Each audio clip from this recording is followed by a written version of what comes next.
यहाँ पे sum of first 51 terms of AP निकालना है, यानी S51 निकालना है। सेकेंड और थर्ड टर्म गिवन है, यानी मुझे A2 की वैल्यू 14, A3 की वैल्यू 18 गिवन है। S51 निकालना है।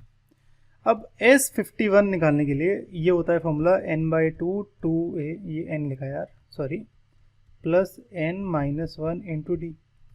n की वैल्यू 51 है क्योंकि S51 निकालना है, पर मुझे ना तो a पता है ना d पता है, तो पहले a और d निकालने पड़ेंगे।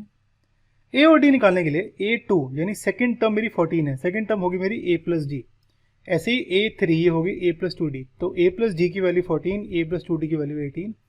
इसको सॉल्व करूँगा ना तो मेरा d आएगा 4 और फिर a आएगा मेरा 10। आई थिंक यही आएगा ना,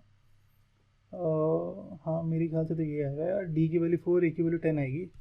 तो ये d और a निकाल के d a n की वैल्यू इसमें पुट करूँगा तो आंसर आ जाएगा। ठीक है, करके देखते हैं। पहले तो a n का फॉर्मूला ये होता है, अगर सेकेंड टर्म ये है तो n की वैल्यू 2 पुट करूँगा तो a प्लस d की वैल्यू ये आ गई। यहाँ पे मैंने a को एक साइड रखा, d को एक साइड, क्योंकि बाद में हम कंपेयर करेंगे। कैसे? थर्ड टर्म मेरी ये है तो ये हो जाएगी a की वैल्यू 18 माइनस 2d। इन दोनों को कंपेयर करता हूँ फर्स्ट और सेकंड, क्योंकि लेफ्ट साइड सेम है तो लेफ्ट साइड कैंसिल हो जाएगा। ये आएगा 14 minus d equal to 18 minus 2d। इसको सॉल्व करेंगे अगर तो d आएगा मेरा 4। हाँ, और a की वैल्यू निकालने के लिए d की वैल्यू किसी भी इक्वेशन फर्स्ट और सेकंड में पुट कर दो तो a की वैल्यू 10 आती है।